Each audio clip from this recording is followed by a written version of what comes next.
Hello, everyone. Welcome to another edition of Five Facts. I'm Tony Southcott, and today we are here to talk about a Nicole Kidman film called The Others. It's from 2001 and directed by Alejandro Amenábar. It's a ghost story set in the UK shortly after World War II. Kind of a cool setting, kind of a cool place for this, but we're just going to dive right into the facts instead of talking about that. Fact number one, Alejandro Amenábar did not speak English at the time of filming this. He actually didn't expect to turn this movie into an English movie. He wrote it originally thinking it was going to be filmed in Chile, and he needed that whole Catholic thing to be able to really sell the movie that he wanted to make. So this was one that he kind of made some changes to, mostly because Tom Cruise came onto the picture and started being a producer. It's a really weird international mashup where you've got an Australian woman playing a UK woman, an island of Jersey, which is actually in Spain, and all these other weird things where it's just so many international moving parts for a director that doesn't know how to speak English. And he was able to succeed with this because he got a very good translator for the script and a very good translator on the set. Now he actually knows how to speak English, at least decently, but I imagine trying to get an entire crew of people, a large crew of people, and a large crew of actors to get what you want done is always going to be difficult, especially whenever they don't know how to speak to you. So it was just a cool technical feat that he was able to accomplish without even speaking the language. The main reason why they did this is that you can hit a much larger market with English movies because more parts of the world speak it. Fact number two, death photographs are a very real thing. There's a part of this movie where Nicole Kidman's character is thumbing through a book of pictures of people who had passed away. This is something that was very real. A lot of people call it memento mori, and it's not quite that. That's more like coins and other things that are given out for the dead. This is a way of remembering a person, especially because in the 1800s, a lot of times people didn't have their picture taken unless it was a special event or they were a certain level of high class. And that's why all of a sudden you only have a few days before this person is buried. It might be a child, it might be anybody else. You get their picture taken and you try to make it look as real as possible. A lot of times they're just laying in bed and they look like they're resting. And then a lot of times they actually prop them up and try to make them look like they're still alive, eyes open and everything. It's a very weird practice.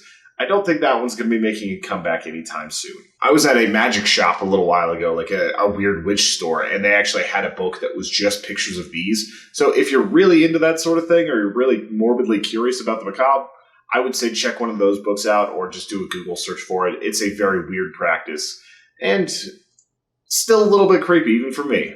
Fact number three, there is a disease where you can be severely harmed by sunlight like these kids supposedly have. The disease is called Xeroderma Pigmentosum, and essentially it makes it so that if you get exposed to UV light, your body does not know how to repair it well. The DNA is unraveling. You get extreme sunburns, blisters, all sorts of things just from the most mild versions of sunlight hitting your skin. And the average person from this is not going to make it to 30 years old. Some of them can live good long lives if they manage it really well, but it's such a difficult disease to manage that a lot of them don't make it that far. Not to mention if you don't get sunlight, you're going to get rickets and all sorts of other things without very careful supplementation.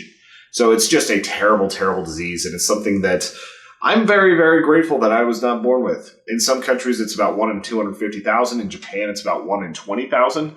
So there's a genetic component here, and it would be incredibly awful. Fact number three, and this is more of a discussion. What happened to the husband? So, if you haven't watched this movie, I'm about to drop a couple spoilers real quick. Being that these people are ghosts, we're looking at a weird anomaly where they actually get a man who had died on the front lines, or most likely died on the front lines, to come back to them. Whenever she's wandering the fog at the edges of the property, and she's almost able to summon him out of the ether, and he's scared, and he's completely out of it, and he's completely out of his element because his limbo, his basic area where he's supposed to stay is out on the front lines, or he might have even gone to heaven and gotten pulled back out for her. And because they're in this sort of ghostly realm, it definitely was fully disorienting for him. He had no option to stay there. One of the things that's implied during all this is that there was a lot of strain in the relationship beforehand, and that she might have actually driven him away.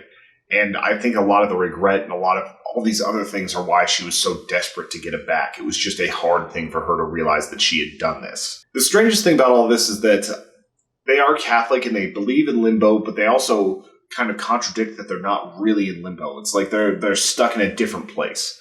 And I don't know if the husband's there. I don't know for certain what's going on there because it's supposed to be a very Catholic-informed movie. But to have them directly contradict that means that this is a different type of sort of haunting.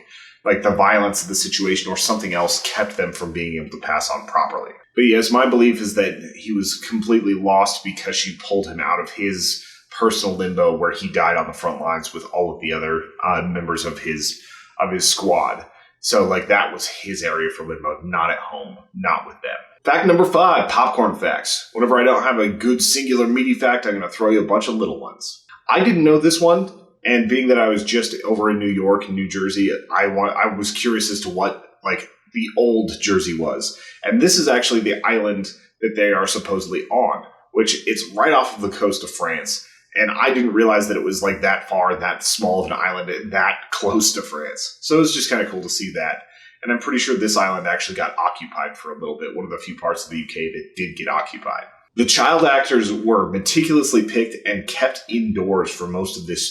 They went through 5,000 different audition tapes, headshots, and things like that to find these kids. And whenever they finally found them, they actually kept them isolated from light for about 3 months of filming, where they were just completely kept out of getting any unnecessary sunlight. I would have thought they could do this with makeup, but I guess it's just better to have them do that. Some people on the set said it was like watching little vampires run out when they could finally go outside at night. Nicole Kidman actually quit during rehearsals for this because it was giving her nightmares. There was something very triggering to her about what this character had done to her children, and she just wasn't comfortable playing the character for a little bit. It took a lot of convincing to get her back on the project. And the final bit I have for you is that this is a huge commercial success for a horror movie. It's very rare for horror to break into the hundreds of millions, and this busted over 200 million. It wasn't ever actually number 1. It got like to number 4, number 2, and actually climbed for a while and stayed on those charts for a long time, so it was very consistent. But that is a lot of money for a horror film.